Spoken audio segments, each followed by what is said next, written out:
माणिकराव कोकाटे यांच्या विरोधात अटक वॉरंट. माणिकराव कोकाटे यांचं मंत्रिपद जाण्याची शक्यता या बातम्या बुधवारी सकाळपासून यायला लागल्या आणि सोबतच दुसरी बातमी यायला लागली ती म्हणजे कोकाटे यांच्या जागी धनंजय मुंडे यांचा मंत्रिमंडळात कमबॅक होणार का. मुंडे दिल्लीत असल्याच्या त्यांनी इंडियाच्या वरिष्ठ नेत्यांची भेट घेतल्याच्या बातम्या आल्या. आता कोकाटे यांच्या जागी मुंडे ही गोष्ट राष्ट्रवादी आणि भाजप या दोघांच्या तशी सोयीची. पण मुंडे यांच्या संभाव्य कमबॅकमध्ये सगळ्यात मोठी अडचण आहे वाल्मिक कराड. वाल्मिक कराड आणि त्याचे 30 जेलमध्ये असूनही करत असलेला माज. कराड आणि त्याच्या फॅन्सनी नेमकं काय सुरू आहे? आरोपीची हत्तीवरून मिरवणूक ते जेलमधल्या कर्मचाऱ्याला धमकी, कुठल्या गोष्टी समोर आल्या आणि यामुळे धनंजय मुंडे यांचं कमबॅक कसं अडचणीत येत आहे, सगळी स्टोरी जाणून घेऊयात या व्हिडिओमधून. 31 डिसेंबरला संतोष देशमुख प्रकरणात कोर्टात 7 तास युक्तिवाद झाला. तेव्हा न्यायाधीशांसमोर संतोष देशमुख यांना मारहाण करताना आरोपींनी काढलेले व्हिडिओ दाखवण्यात आले. आपल्या भावाला होत असलेली मारहाण, भावाच्या अर्धमेल्या शरीराचे सुरू असलेले हाल याचे व्हिडिओ बघून धनंजय देशमुख यांना कोर्टाच्या आवारातच हळू कोसळलं. पण त्यानंतर माध्यमांच्या समोर येत त्यांनी स्टेटमेंट केलं. वाल्मिक कराड आणि त्याचे समर्थक बाहेर येणार अशा धमक्या वाल्मिक ते समर्थक देत आहेत. या प्रकरणातल्या आरोपीची बाहेर आल्यावर हत्तीवरून मिरवणूक काढणार अशा अफवा पसरवल्या जात आहेत. या सगळ्यातून देशमुख कुटुंबाला घाबरवण्याचा प्रयत्न सुरू आहे. पण देशमुख कुटुंबाला घाबरणार नाही. पण त्यानंतर एक चर्चा सुरू झाली ती म्हणजे हे आरोपी मोक्याच्या गुन्ह्यात आरोपी आहेत. या आरोपींनी किती अमानुषपणे संतोष देशमुख यांना मारला आहे हे सगळ्या राज्याने बघितलं आहे. मग असं असून सुद्धा त्यांची हत्तीवरून मिरवणूक काढणार असा दावा का करण्यात येतोय? लोकांमध्ये भीती पसरवण्यासाठी कराड यांचा माज आरोपीची हत्तीवरून मिरवणूक काढण्यापर्यंत गेलाय अशी चर्चा सध्या सगळ्या बीडमध्ये सुरू आहे. पण बीडमध्ये फक्त या चर्चा नाहीयेत, या सुद्धा चर्चा सुरू आहेत की वाल्मिकचे समर्थक उघड-उघडपणे अण्णा बाहेर येणार असा दावा करतायत. मध्यंतरी याबद्दल एक फोन रेकॉर्डिंग सुद्धा व्हायरल झाली होती, ज्यात धनंजय मुंडे यांच्या जवळचा सहकारी अण्णा लवकरच बाहेर येणार आहेत, साहेबांचं तुमच्यावर लक्ष आहे अशी धमकी एकाला देत असल्याचा दावा करण्यात आला होता. कराडवर मोक्का आहे, त्याचा जामिनाचा आणि दोषमुक्त याचा अर्ज कोर्टाने वारंवार फेटाळला आहे. पण अण्णा बाहेर येणार म्हणत धमक्या देण्याचे प्रकार सुरू असल्याचा आरोप सुद्धा करण्यात येतोय. त्यातही कराड बाहेर येणार ही चर्चा धनंजय मुंडेंनी प्रचार सभेत त्याच्या नाव न घेता त्याची आठवण काढल्यामुळे सुरू झाली असाही आरोप करण्यात येतोय. पण कराड यांचा तुरुंगात मास सुरू असल्याबद्दल धक्कादायक दावा केला तो शिंदे यांच्या शिवसेनेचे बीड जिल्हा प्रमुख स्वप्नील किल्लेदार यांनी. गडकरी यांनी टाकलेली एक सोशल मीडिया पोस्ट आणि त्यांनी माध्यमांशी बोलताना केलेले दावे सध्या चर्चेत आहेत. गडकरी यांनी दावा केला आहे तो प्रतीक गुल्हानेने दिलेल्या धमकीचा. संतोष देशमुख हत्या प्रकरणात अटकीत असलेले सगळे आरोपी बीड जिल्हा मध्यवर्ती कारागृहात आहेत. या प्रकरणातला आरोपी प्रतीक गुलूला शनिवारी 26 डिसेंबरला सुनावणीसाठी न्यायालयात आणलं होतं. तेव्हा त्याने कोर्टाचा वेळ वाया घालवण्यासाठी चक्कर येण्याचं नाटक केलं. त्यामुळे उपचार करण्यासाठी त्याला जिल्हा रुग्णालयात नेण्यात आलं. तिथून परत जेलमध्ये आल्यावर त्याला तू तुझ्या बराकीत जा असं कारागृहातील एका कर्मचाऱ्याने सांगितलं. तेव्हा गुल्हानेने या कर्मचाऱ्याला थांब, तुझ्या बाहेर आल्यावर बघतो असं म्हणत जीवे मारण्याची धमकी दिली. गवते नामक कर्मचाऱ्यांसोबत हा प्रकार घडल्याचा दावा स्वप्नील किल्लेदार यांनी केला आहे. सोबतच गडकरी यांनी असाही दावा केला आहे की तुरुंगात असलेल्या कराड यांना आपल्या कृत्याचा कुठलाही पश्चाताप नाही. आपण खून केला नाहीये तर कुठलं तरी शौर्य किंवा पराक्रम केलाय अशा आविर्भावात ते जेलमध्ये वावरतात. त्यांना आपल्याला शिक्षा होईल याची कोणतीही भीती नाहीये. सगळ्या कैद्यांना पुन्हा बराकीत जायला सांगितलं की सुदर्शन घुले, प्रतीक गुले आणि त्यांची सगळी टीम सगळ्यात शेवटी आपल्या बराकीमध्ये जाते. आपली दहशत जेलमध्ये कायम कशी राहील हे दाखवण्यासाठी ते माच करत असतात. या आरोपींनी जेलर पीटर गायकवाड यांच्यावर धर्मपरिवर्तनाचे आणि इतर आरोप लावून त्यांची बदली घडवून आणली. मुळात मोक्का किंवा रेअर गुन्ह्यांमधील आरोपी बीड जिल्हा कारागृहात ठेवण्याचा इतिहास नाहीये.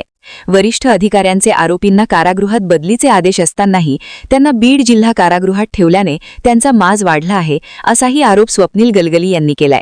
सोबतच कायद्यानुसार वाल्मिक कराड बाहेर येणार नाही हे स्पष्ट असताना सुद्धा कराडची समर्थक अण्णा बाहेर येणार असा दावा कशाच्या आधारे करतायत?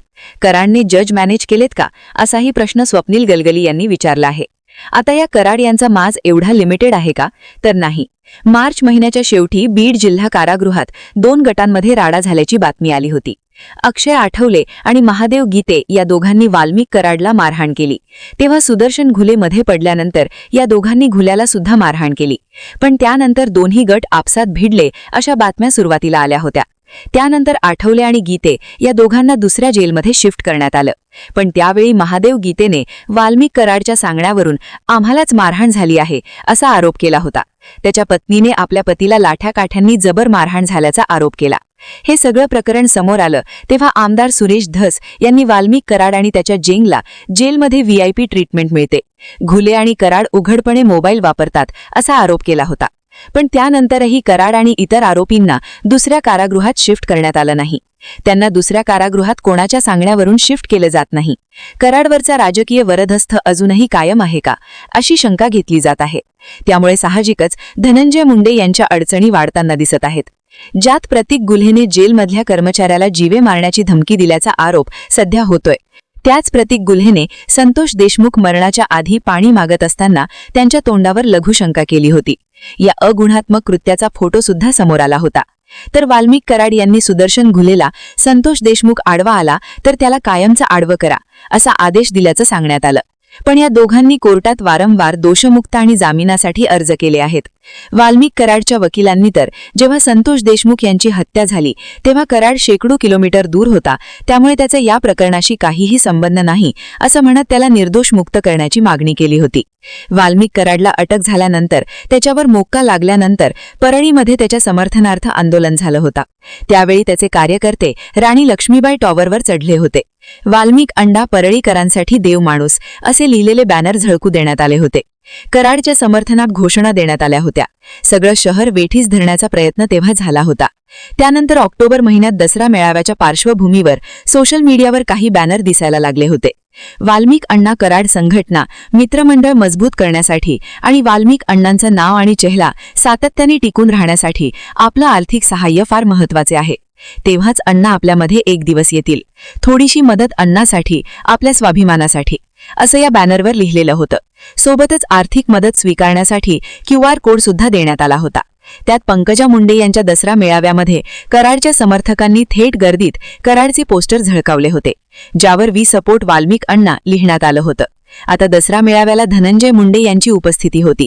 त्यांच्याच समोर वाल्मिक कराड यांच्या समर्थनार्थ बॅनर झळकावले जातात.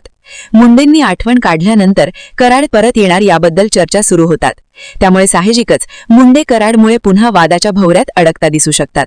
हेच कारण पुढे त्यांच्या मंत्रिमंडळातल्या कमबॅकला ब्रेक लावणारं ठरू शकतं.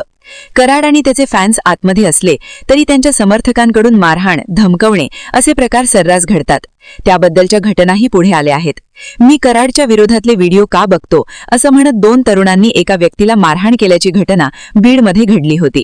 त्यानंतर वाल्मिक कराडला जेलमध्ये आलिशान सुविधा मिळत असल्याचा आरोप झाला होता. आता प्रतीक गुल्हेने जेलमधल्या कर्मचाऱ्याला धमकवलं. नंतर या कर्मचाऱ्याने त्याच्या विरोधात तक्रार दिली होती. पण वरिष्ठ अधिकाऱ्यांनी आपली नोकरी जाईल, पोराबाळांना याचा विचार कर, प्रमोशनचा विचार कर असं म्हणत ही तक्रार मागे घ्यायला लावली. यासाठी प्रतीक गुले आणि वाल्मिक कराडने या जेलमधल्या कर्मचाऱ्याचे पाय धुवून माफी मागितली. त्यानंतर तक्रार मागे घेण्यात आली असाही दावा करण्यात येतोय. पण तक्रार मागे घेण्यासाठी राजकीय दबाव होता का असाही प्रश्न विचारला जात आहे. बीड जिल्हा कारागृहाचे कारागृह अधीक्षक राजाराम चांदेणे यांनी या प्रकरणात काही माध्यमांशी बोलताना कारागृहात गौतम नावाचे एक कर्मचारी आहेत, त्यांनी अशी काही तक्रार दिलेली नाही, असा धमकीचा प्रकार घडलेला नाही. कारागृहात CCTV आहेत, त्यामुळे कुठलीच गोष्ट लपून राहणार नाही, कायदेशीर कारवाई केली जाईल असं म्हणत हे सगळे आरोप फेटाळून लावले आहेत. पण असं असलं तरी कोर्ट दोषमुक्तचा अर्ज फेटाळत असताना अण्णा बाहेर येणार म्हणत धमक्या देण्याचे प्रकार, निर्घुण खुनातील आरोपीची हत्तीवरून मिरवणूक काढणार अशा चर्चा, जेलमध्ये ते कर्मचाऱ्यालाच बाहेर आल्यावर बघून घेतो अशी कथित धमकी दिल्याची घटना, हत्येचा पश्चाताप नसल्याप्रमाणे वावरणे, जेलमध्ये आणि जेलच्या बाहेरही आपली भीती कायम कशी राहील याचे सुरू असलेले प्रयत्न, यामुळे जेलमध्ये असले तरी कराड आणि त्याचा गँगचा मास कायम असल्याच्या चर्चा आहेत. त्यामुळे साहजिकच गोची होणार आहे ती धनंजय मुंडे यांची. कारण कराडच्या गँगने संतोष देशमुख यांना केलेल्या मारहाणीचे फोटो जेव्हा समोर आले तेव्हा धनंजय मुंडे यांनी राजीनामा दिला होता. त्यामुळे कराडचा मास थांबलेला नसताना मुंडेंचं कसं काय हाल झालं, तर फक्त अजित पवारांच्या बद्दलचा नाही तर महायुती सरकारबद्दलचा रोष वाढू शकतो, जो निवडणुका तोंडावर असताना महायुतीला परवडणार नाही. तुम्हाला काय वाटतं? कराडच्या कमबॅकला मुंडेंनी रोखला का? तुमचे मत आणि प्रतिक्रिया कमेंट करून नक्की सांगा. आणि माहितीपूर्ण व्हिडिओज पाहण्यासाठी आपल्या YouTube चॅनलला सबस्क्राईब करायला विसरू नका.